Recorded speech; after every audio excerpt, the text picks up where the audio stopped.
Wait, what made so much noise, you say? Yeah. Since that's what we're here to talk about. We need to take this and you and your friends back to the, with the CRA, the Canadian front there against the Sentinels, and get back to Stark's old base. And he opens the bag, and you see what looks like Iron Man's helmet. Iron Man's old out? No. His newest one, the last one he was making before he died. How did you get Iron Man's outfit? Used to fly one of his suits for him. And you grabbed what, the last one he was making? Well, no. There's nothing left of his suits except for this suit is supposedly in existence. He died making this suit. Let's go through the story. Begin. After the long battle with alcohol, Tony Stark created Stark Industries. As he regained control of his own life and the company, Stark began to notice the changes going on around the world around him. And to his horror, the world he had loved and protected as Iron Man was slowly churning, and this after the Civil War and everything, turned to a hate-filled community of mutant-hating racists. Things came to a head when Tony Stark, when the government asked for his Girl Friday, basically known as in the movies as Potts, I think. Miss Potts. Miss Potts, yeah. Yeah, Miss Potts, Miss Potter, something like that. Well, that lady, she was told because she's of Amalus, or Amalus human. She has mutant genes in her body, but no one in her family's ever manifested yet. But they could. So they told her to fire her. Told him to fire her, which kind of broke him apart. But at the same time, after losing half his friends in the whole Civil War, he was like running out of people to talk to. Guilt-ridden over his part in the anti-mutant hysteria, Stark had designed the anti-mutant Matinale armor. That armor you've seen and fought a couple times, the Matinale armor? Lexi will be here shortly. Oh. And it says you guys are not online.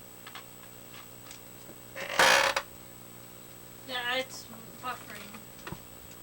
I just turned it off. Let me double check My settings phone here. doesn't have enough energy port left.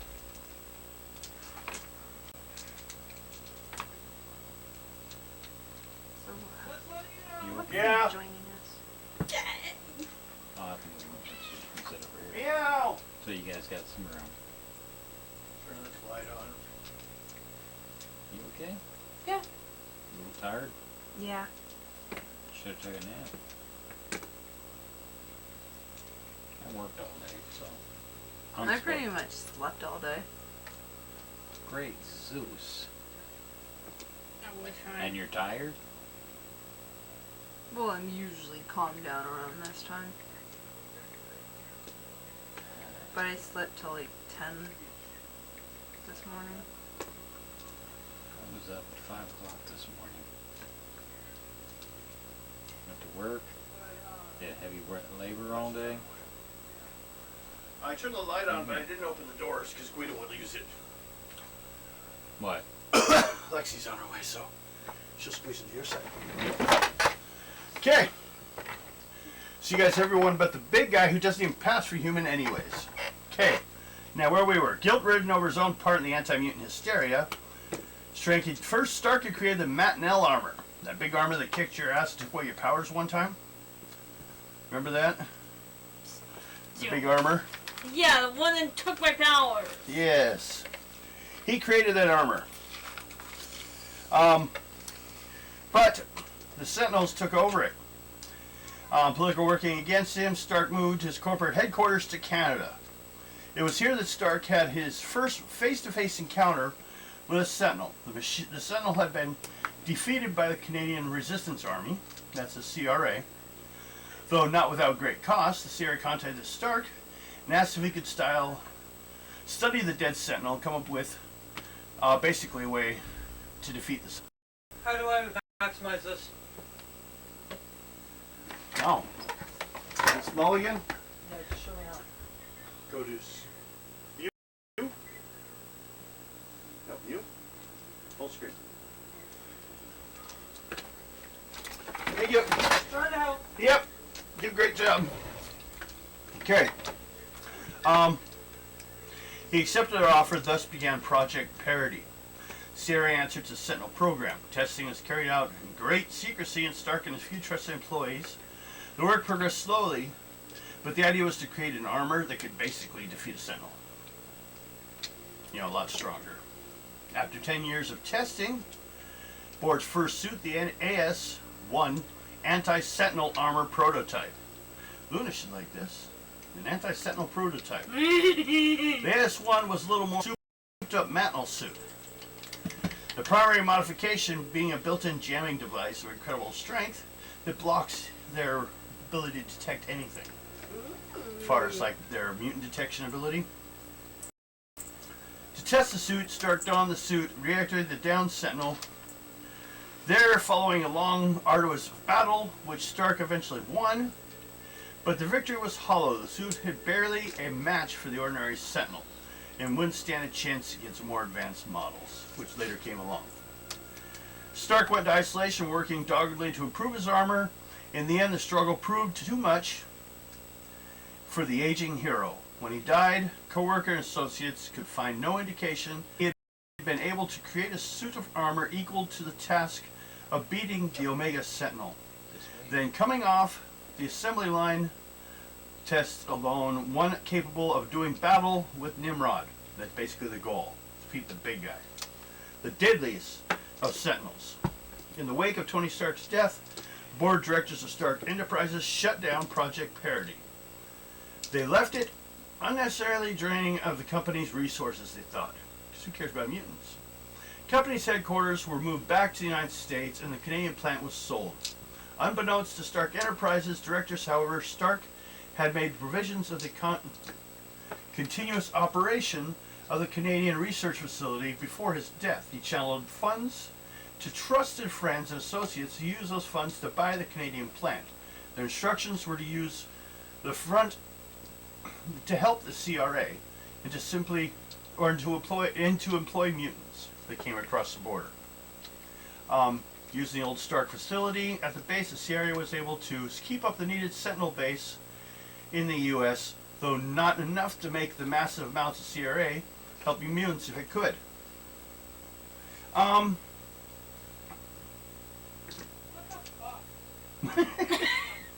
Really? Basically, the whole thing comes down to the helmet he's holding is missing a main power source that goes into it, and the rest of the armor. This helmet shouldn't exist. This is the newest armor. But he's only missing, what's he missing? If you can find the component, which I have a good idea where it is, back at home, or back in Canada where the plant is, we can get there. We can turn the summit on and it will find the rest of the armor. I was War Machine. I know how these work. And helmet can find the body. And he built the helmet last every time. I can try to use my dark matter over there and No, well, you don't have a range to get it. don't have the range. Not for it. even close. We've been actually playing your range longer than it is. I don't have the range. Here. I know I don't. What we should do exactly is, I should find the chart, and we should answer that question right now. This is the Mantle. Remember that one? Mm-hmm. When you took your powers Yes. temporarily. Yeah, he just has the same stuff, the neutralizing thing that was built. They're only 10. It's only 10. Yeah, it can't be worse, but it's still no fun. God damn it. Here, oh wait, this is it. Okay, so we're starting with actions, movement, power rank, range. You have, let's see, I think yours, what's your rank, Bill? For your dark force. Darkness, manipulation, Yeah, good. good. Mine's muck.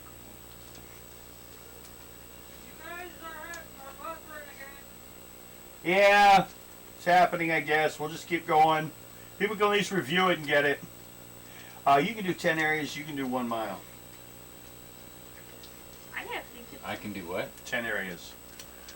Which means About 100 feet. I can do a mile. 100 feet. Yep. But it goes up to half a mile by 1 rank if you go up in rank. But you will. Sooner or later. Thanks, William. So, but you can only get a mile. You got a long ways to go. But what I was hoping to do was to find enough allies, and then through you guys, if I can find the route into the underground, to the underground for the mutants, and get back there along that same route. But I'm not a mutant, so I had to find mutants to help me. And I'd already seen on the news what you did to make Grafton, which he deserved. But I know they're going to arrest you and fry you for it if you don't get out of here. And I have a route for you to get out. I can get out. That's not the problem. Not like this. If we get in, I heard if we get into the underground, they can give us ID. Well, right now, I think we can get a hold of Shield to get you over there. So you can find that equipment.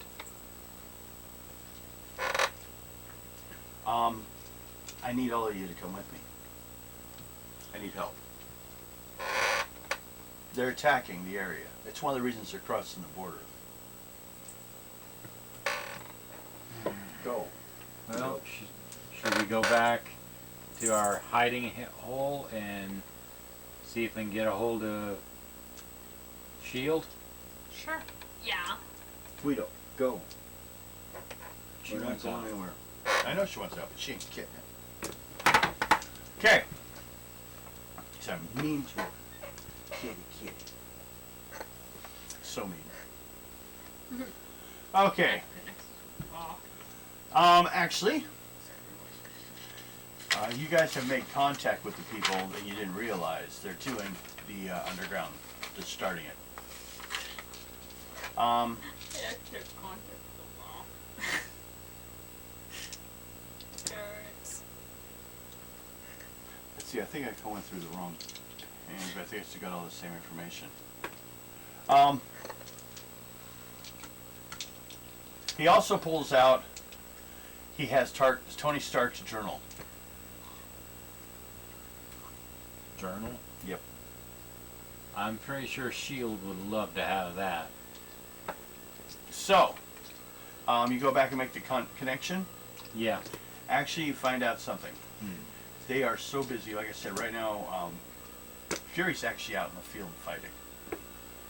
He's got some of the mutants they've pulled together, and they got a lot going on. But you guys already made contact with step 1 of the Underground Railroad. You just haven't realized it. Mac. And it was on night. Mac. The Mutant Affairs Committee. Remember how they no longer have the They don't have the camps? They just like take the information. Well, what they do is they secretly move out people. Found it. So if you go contact them, because you always made a count, you've actually saved their lives once.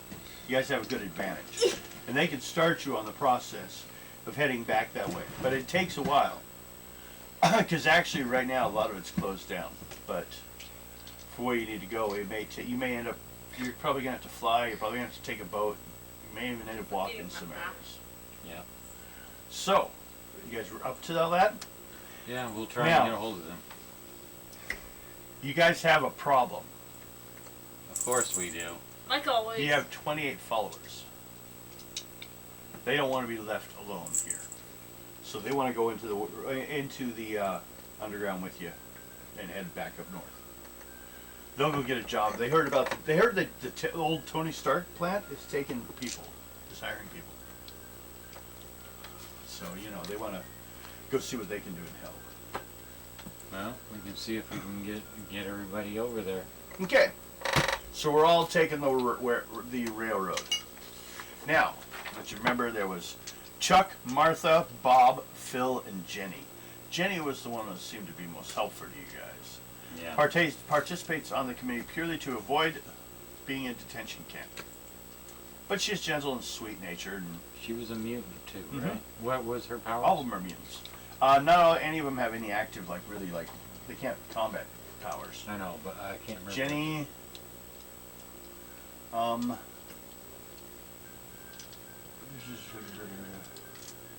think she just has rather large white eyes, no iris. Yeah, it's just they're just appearances. Not colors. Yeah, and it's something they noticed enough that it's like stood out, and they're like, "You're a mutant." But she got no powers out of it. Yeah. She's got all the disadvantages. Okay, then go ahead and set you guys up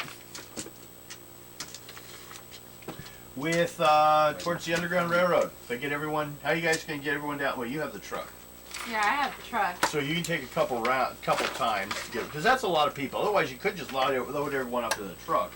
Problem is also though, you've been having to be careful on fuel because you only have so much, and you can't buy any without ID. How far is it? We're going all the way across the border from here, all the way across the Canadian border. Okay. Probably about 20 miles. Just about everything's about 20 miles up north of Canada. Okay. I was gonna say, well, you know, that's for if 20 No. miles, I will not be able It's to. 1 mile. I can only do 1 mile at a time. Yeah, and we're not talking about the many hundreds of miles between here and there before we even reach the border. Well, we're just talking 20 miles. No, we're just talking after the border's 20 miles. Before that is, well, if you check your phone and you go Tri-Cities to the border, Let me look.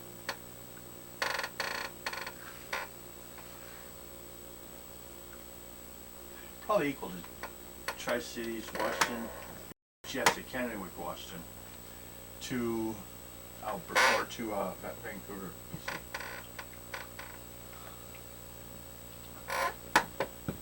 That'll give us a good estimate.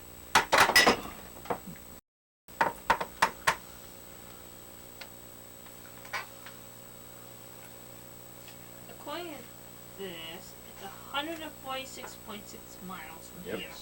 They got the same thing. Yep, So 146 miles. and you can't just take general roads because, you know, a lot of times there are roadblocks and stuff. And they Basically think that's gonna be- 160 miles going around. But you're informed of certain details when you go and talk to Mac. This is before everyone's done, but this is just to give you general information. Simplest way to Canada is to hook up with the Mutant Underground Railroad that works much similar to the Underground Railroad slave during the Civil War. Mutants are hiding smuggled of internment camps are located in Mexico or Canada, in this case Canada, to mutant-free states. The Underground Railroad is operated by sympathetic humans in conjunction with mutants across the United States, Canada, and into Mexico. Mutants are given false ID papers identifying them as humans. Their typical quality ID. Hey! Meow! Someone's gonna get nailed in the legs. It'll be all my fault. You're given false ID, given new clothing, and they are also issued miniature masking devices, which are rings, which are issued to you at the time that you enter the underground. These are feeble devices, able to just mask you, not take much damage to them. About a 2-foot area from you, but they get the job done. They're built by one of the people on the railroad. Once across the border, they are relieved of the device so they may be used to the next groups of escaping mutants. Railroad is not working much, is networking as much the same way as the Mutant Underground. Small groups of sympathizers maintain each other and help each other across.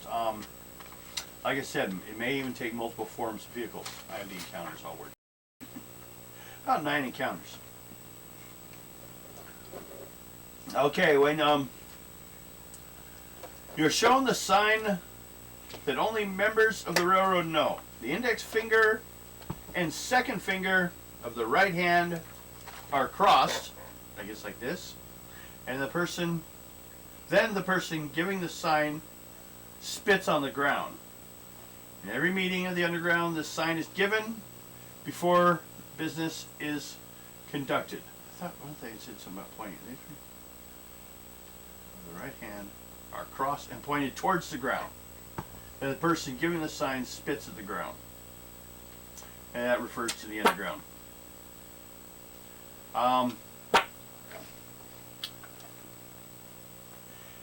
Signs given before any business is conducted. The sign changes